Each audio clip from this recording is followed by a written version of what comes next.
오늘 2026년 새해 첫 주일입니다. 지난 송구 영신 예배 때도 뵙기는 했지만 오늘 또 처음 뵙는 분도 계시고 새해 첫 주일 예배 드리시는 여러분들 모두에게 우리 하나님께서 올 한 해에도 풍성한 복과 은혜 내려주시기를 축원합니다. 이 새해 인사 다양하다는 생각을 해요. 일반적으로 새해 복 많이 받으세요라고 표현하기도 하지만 또 복 많이 누리시라 이제 이런 표현도 사용하고, 혹시 새해 대박 나세요 이런 표현 들어보셨는지요? 이게 자영업자나 사업하는 분들에게만 이제 처음에 쓰이는 인사로 생각을 했어요. 지금도 가끔 개업하는 집에 가서 보게 되면 이렇게 그 화분 리본에 대박 나세요라고 이제 써 있는 글귀를 볼 때가 종종 있는데, 보니까 요즘은 이 대박이라고 하는 게 꼭 자영업자나 사업가뿐만이 아니라 이제 여러 경우에 필요하더라고요. 주식도 대박이 나야 되고, 부동산도 대박 나야 되고, 암호화폐도 대박이 나야 되고, 각종 투자 이제 다 대박 나기를 축복하고 대박 나기를 바랍니다. 그러다 보니까 이 대박 나세요라고 하는 이 표현이 어떻게 보면 돈 많이 버세요의 다른 표현이 아니겠는가라고 하는 생각을 합니다. 또 그렇게 생각을 하는 건 우리가 일반적으로 돈을 많이 벌어야 이제 그게 복된 삶이고 복을 받은 것이 아니겠는가 하는 생각을 하게 되지요. 이러한 시대를 우리가 살고 있는데, 이제 제가 금년에 이제 1, 2월 달에 여러분들과 함께 나누게 될 말씀은 주님이 말씀하시는 복에 관한 말씀을 나누게 될 것이고요. 그 가운데 이제 첫 번째로 주님이 우리에게 주시는 말씀은 가난한 자가 복이 있다라고 하는 말씀입니다.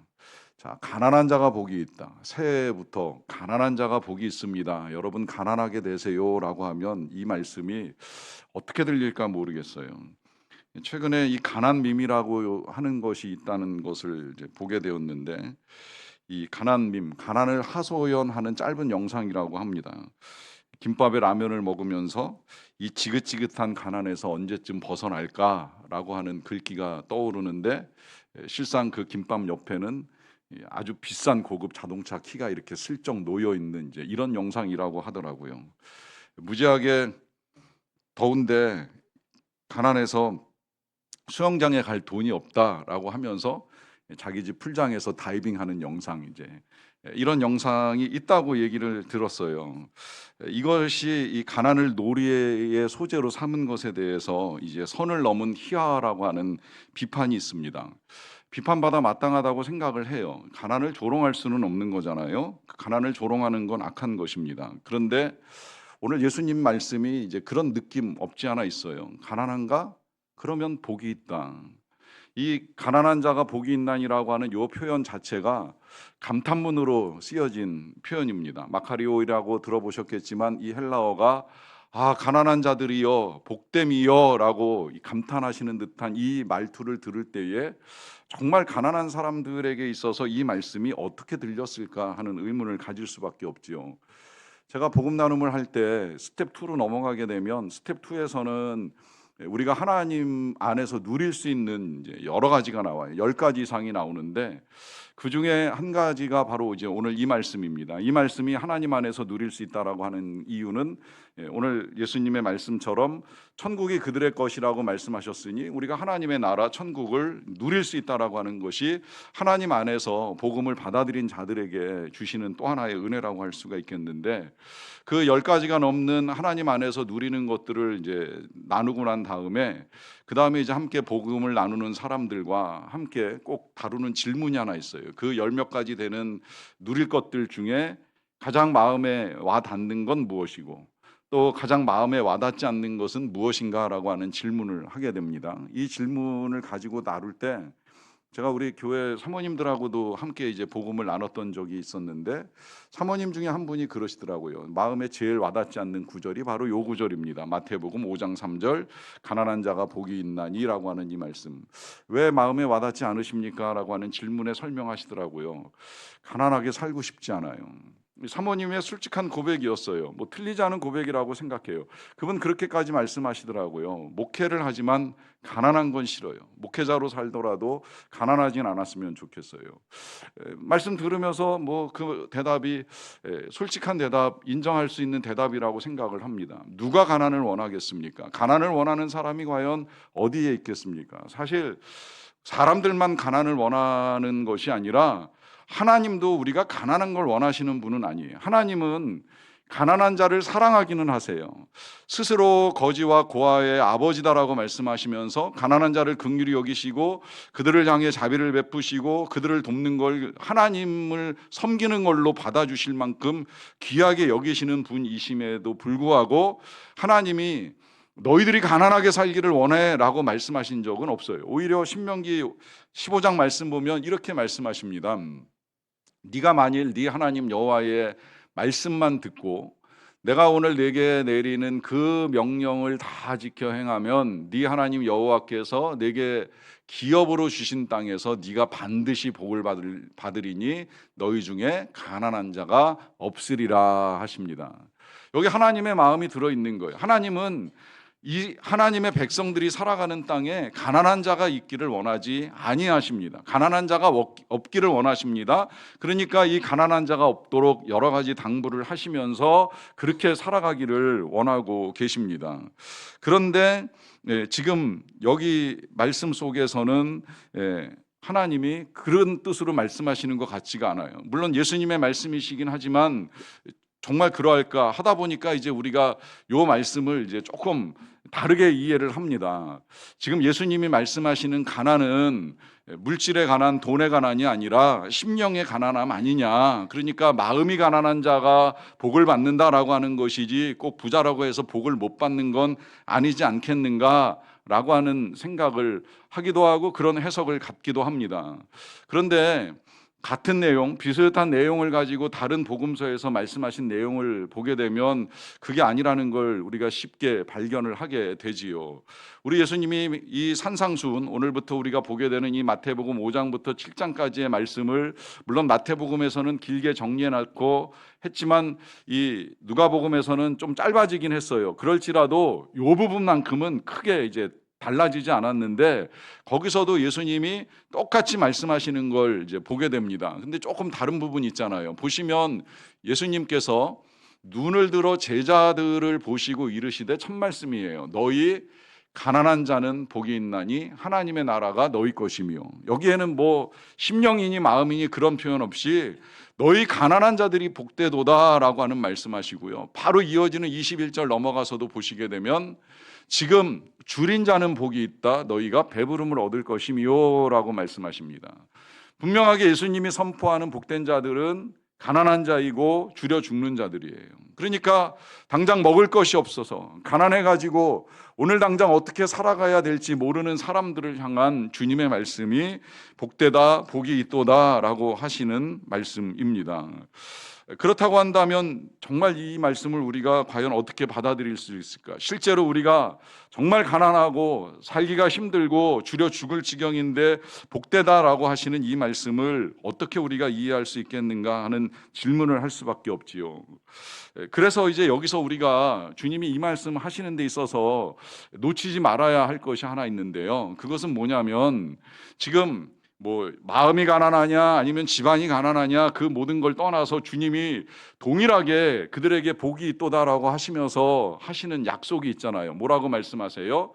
천국이 너희의 것이다. 아니면 하나님의 나라가 너희의 것이다 라고 하는 말씀을 하십니다. 그러니까 가난한 자에게 약속되는 것은 천국, 즉 하나님의 나라가 약속되어 있다라고 하는 말씀이에요.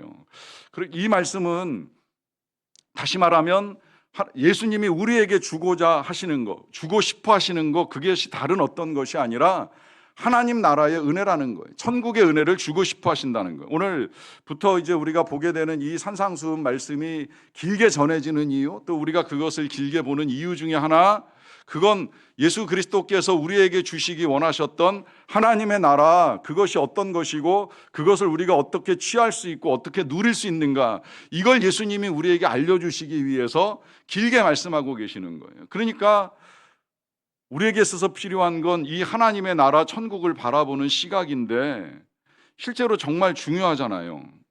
여러분 생각해 보세요. 우리가 뭐 이 땅에서는 뭐 정말 가난하게 살 수도 있고 부자로도 살 수 있는데요.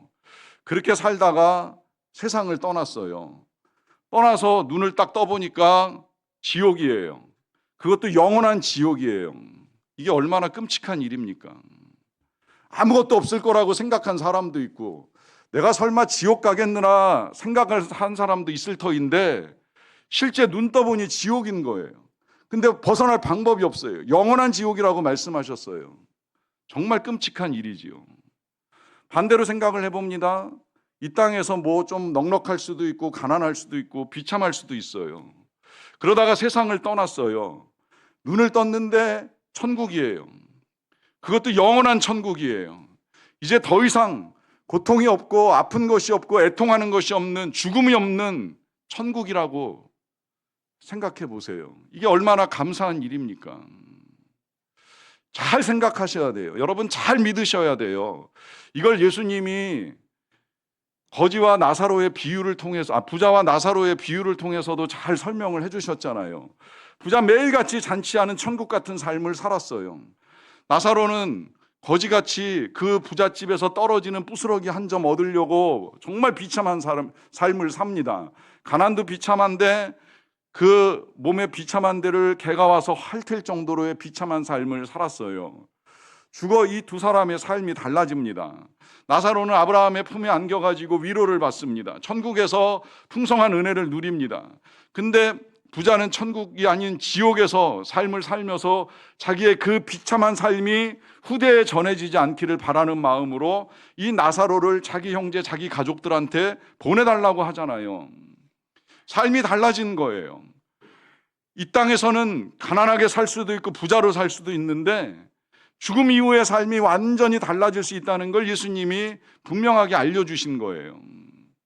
그런 면에서 이 하나님의 나라를 얻는다는 것, 천국을 얻는다라고 하는 것이 굉장히 귀한 일인데, 그러면 우린 또 질문을 하게 됩니다. 죽어 천국 가는 거, 죽어 하나님의 나라를 누리는 것까지는 뭐 믿을 수도 있고 알 수도 있는데 이 땅의 삶이 너무 비참하지 않습니까? 가난하게 사는 거 너무 힘들지 않습니까? 그리고 정말 예수님이 이 땅에서 그 천국에서 죽은 이후의 천국만을 말씀하신 것이 아니지 않습니까? 라고 하는 질문을 합니다. 좋은 질문이고 저도 동일하게 생각을 합니다. 천국은 죽어서만 경험되는 세상이 되어서는 안 되지요. 그리고 제가 새해 첫날 첫 시간 예배를 드리면서 여러분들에게 분명하게 이 말씀을 나눌 때에 산상수훈에 대한 제목을 알려드렸어요. 이 말씀은 우리가 이 땅에서 누리는 하늘의 즐거움이다 라고 하는 말씀을 드렸어요. 그러니까 예수님이 이 말씀을 하신 건 죽어 천국 갈 준비해라, 지옥 가지 않게 조심하라고 경고하신 말씀이 아니라고 하는 거예요. 이 땅을 살아가는 동안에 우리가 과연 먼저 하나님의 나라를 이 땅에서 경험하고 맛볼 수 있다라고 하는 사실을 알려주신 거예요. 그래서 그것을 맛보는 가운데에 죽어가게 될 천국과 하나님의 나라를 소망하는 삶, 그 삶을 위해서 예수님이 길게 우리에게 귀한 가르침을 허락해 주셨습니다. 지금 이 땅에서 누리는 하나님의 나라, 이걸 어떻게 누릴 수 있을 것인가 라고 하는 것 때문에 우리에게 말씀하신다는 거예요. 그런데 이 땅에서 천국을 어떻게 누릴 수 있느냐라고 하는 이 질문 앞에 아직도 많은 사람들이 그렇다고 한다면 돈이 있어야지요. 돈이 있어야 행복한 거 아닐까요? 라고 하는 생각을 합니다. 가끔은 그 말에 동의가 될 때가 있습니다.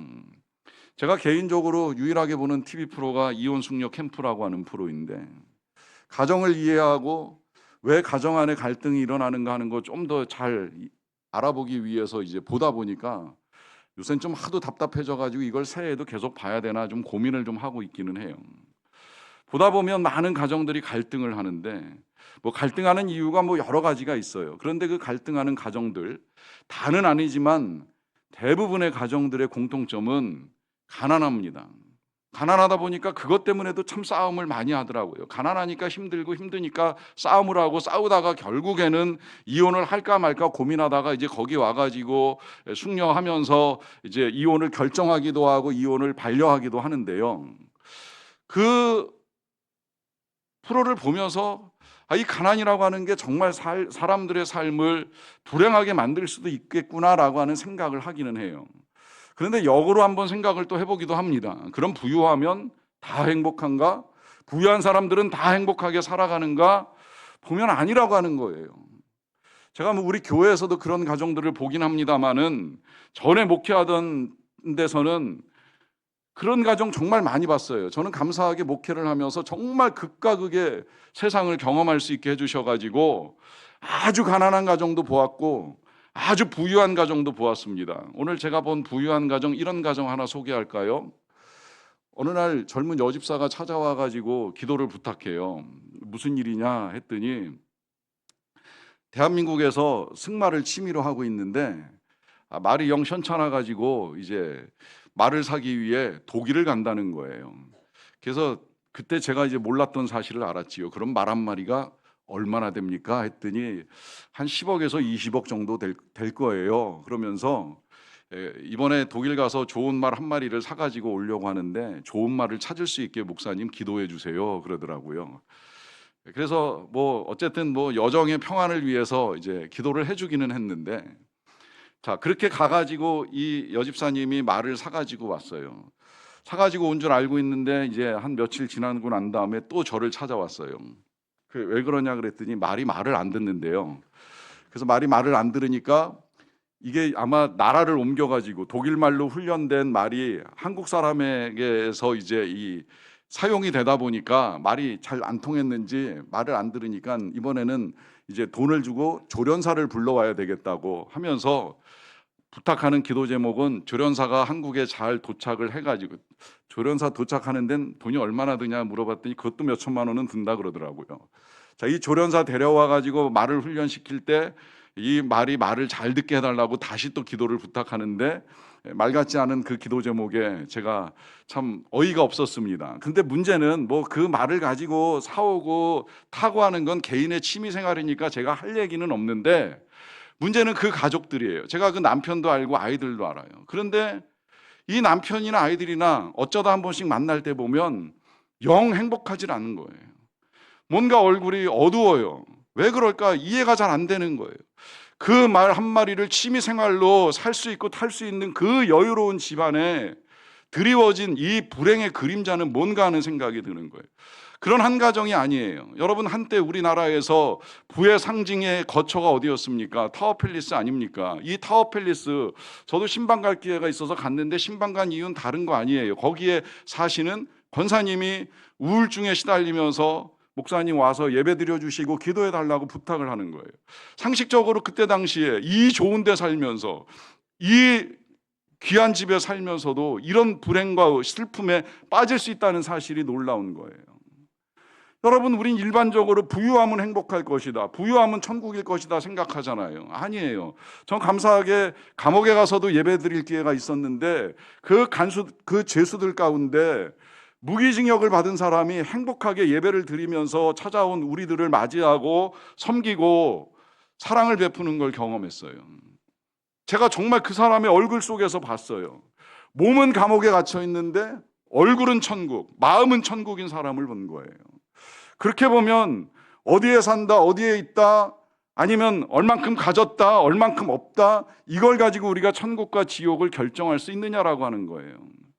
그러다 보니까 말씀을 준비하면서 이런 생각이 들었어요.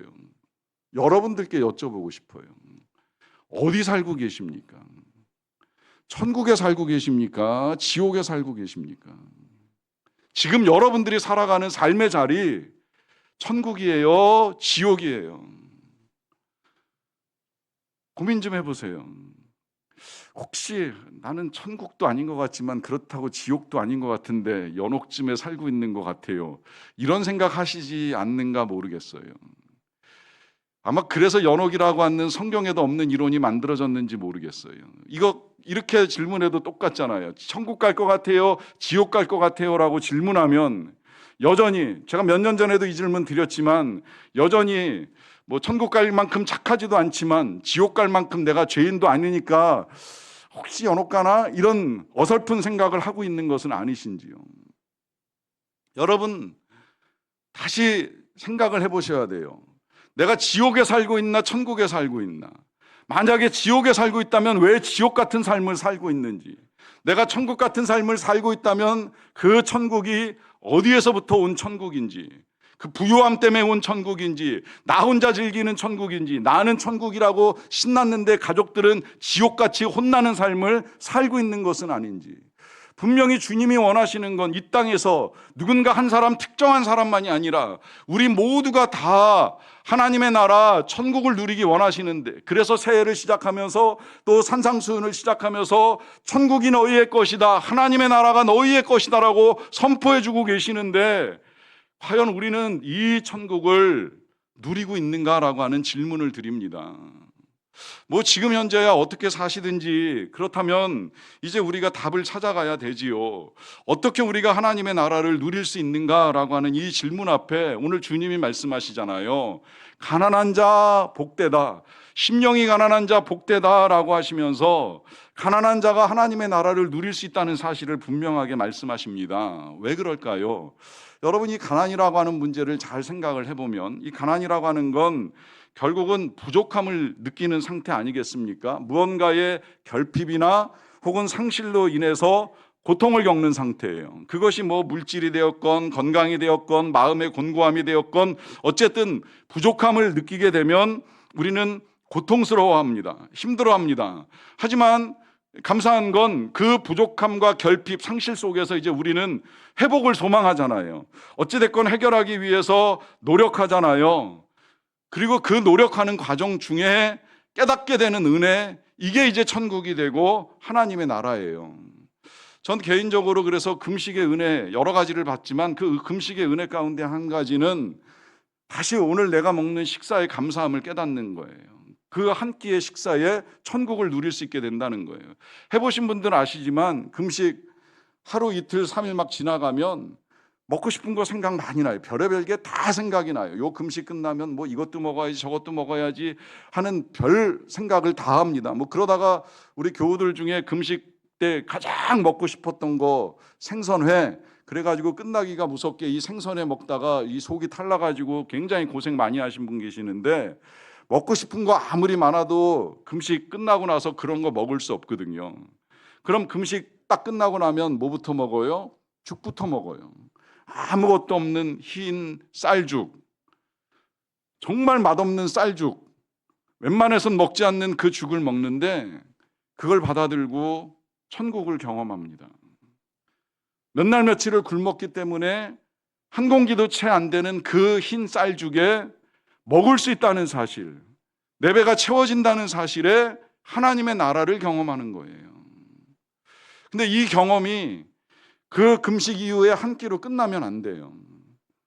정말 금식을 하고 고통을 알았다면, 그리고 그 한 끼의 은혜를 알았다면 그 다음엔 이제 이게 이어져야죠. 그래서 우리가 매 끼마다 식기도를 하는 거예요. 오늘도 이 한 끼의 양식을 주셨다는 사실, 우리가 먹을 수 있다는 사실, 배가 부르다는 사실, 지금도 그걸 먹지 못해서 죽어가는 영혼들이 세계 수억 명이 있는데 그 가운데 우리에게 베푸신 이 한 끼의 양식이 얼마나 귀한가라고 하는 사실을 깨달으면서 우리가 천국 하나님의 나라를 이 땅에서 경험해 나가기 시작을 하는 거죠. 그런 면에서 결핍, 불행한 것만은 아닐 수도 있다는 거예요. 그 결핍 가운데 은혜를 구할 수 있고 은혜를 찾고 은혜 가운데 하나님 앞에 나가고 그 은혜가 임하는 줄로 알고 은혜를 받으면 거기에서부터 하나님의 나라가 이루어지는 거예요. 그런 면에서 이 가난함이라고 하는 것이 주는 또 하나의 은혜는, 이제 혼자 이 문제를 해결할 수 없잖아요.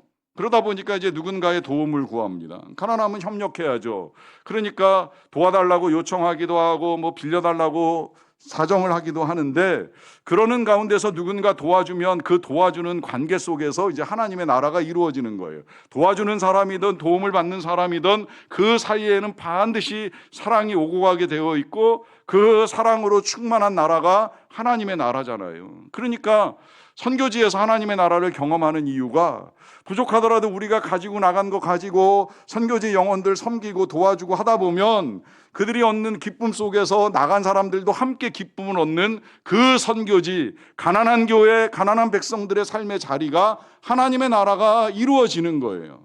그러니까 제가 말씀드리잖아요. 천국 보고 싶으면 다른 데서 찾지 마시고 선교지 나가세요. 천국 경험하고 싶으면 돈 모아서 선교지 좀 한번 다녀와 보세요. 그 가난한 나라, 가난한 백성들과 함께 천국을 경험하실 수 있습니다. 다른 데서 천국이 이루어지는 것이 아니에요.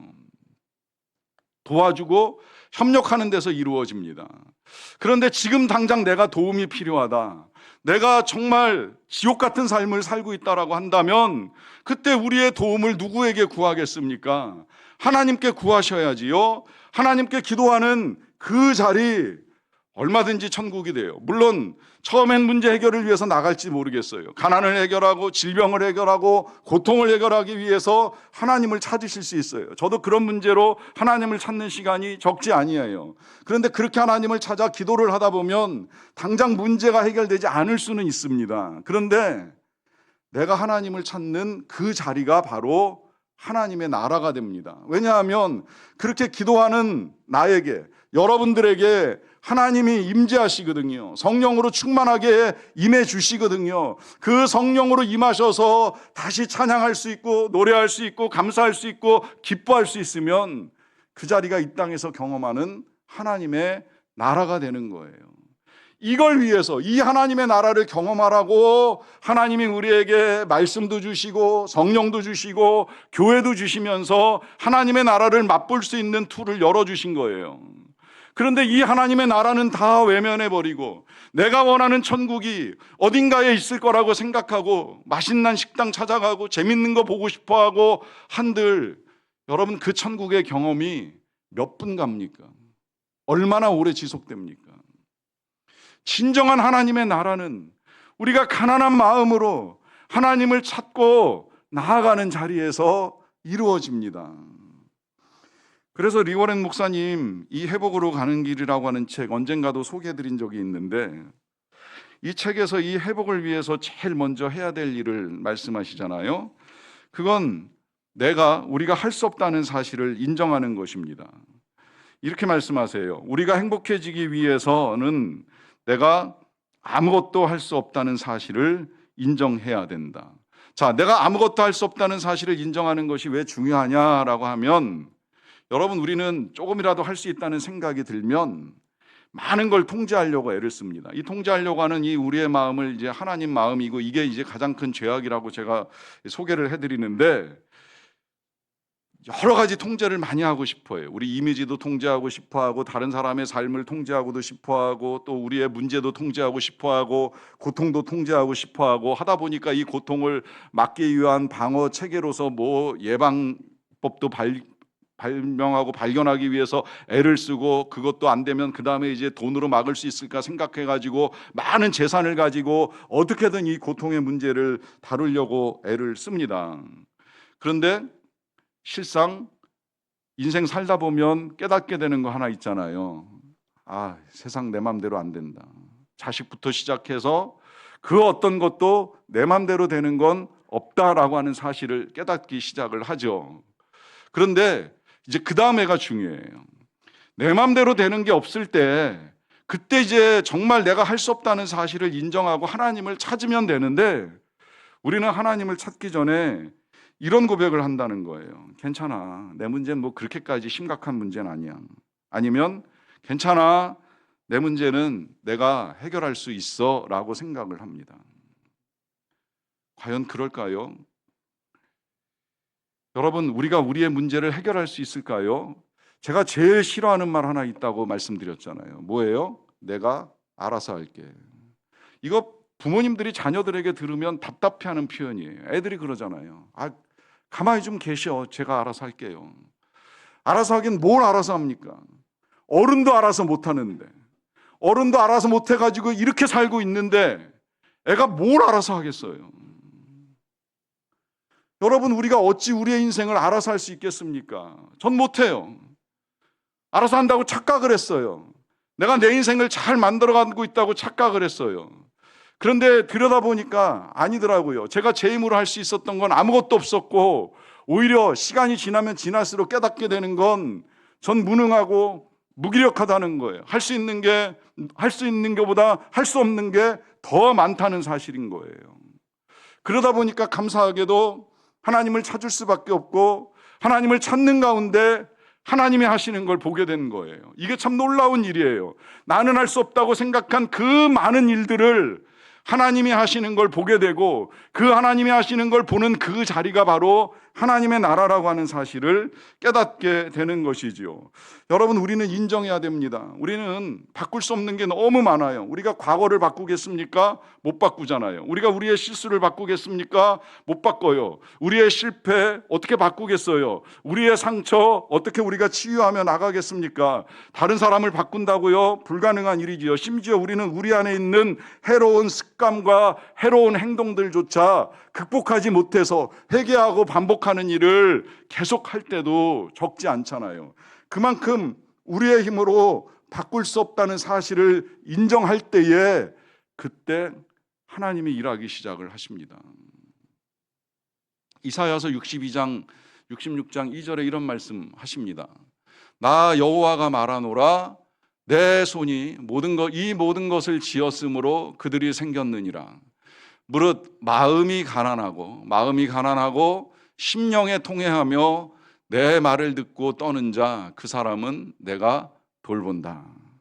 자, 여기 하나님이 돌보시는 사람 분명하게 말씀하십니다.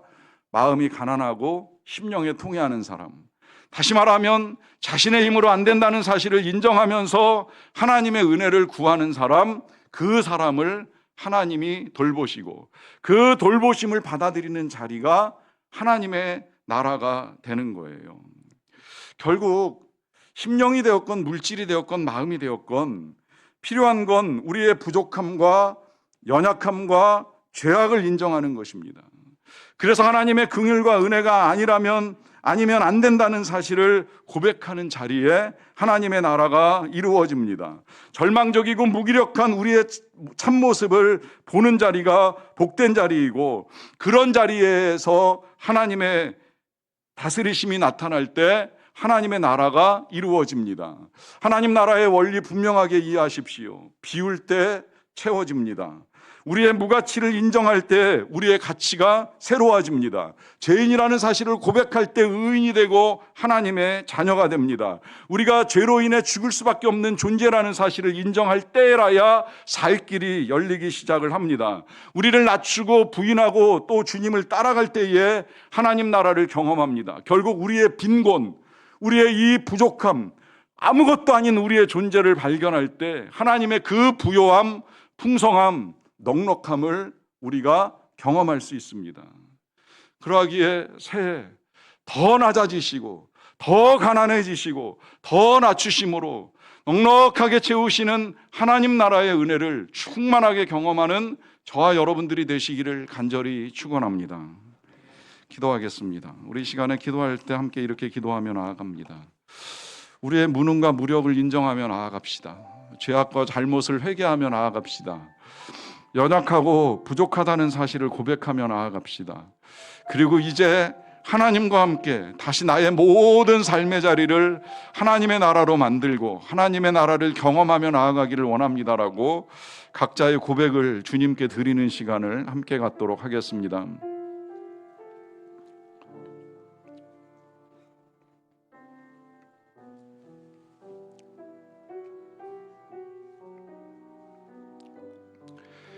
사랑의 아버지 하나님, 감사합니다. 새해 첫날 첫 주일을 맞이하면서 우리가 예배를 드리며 나아갈 때에 우리에게 주시고자 하시는 하나님의 복, 하나님의 나라와 천국의 소망 다시 갖게 하여 주셔서 감사드립니다.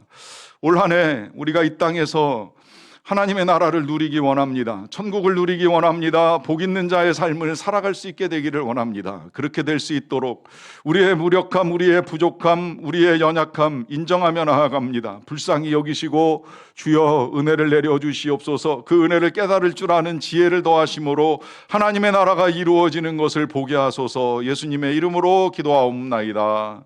아멘.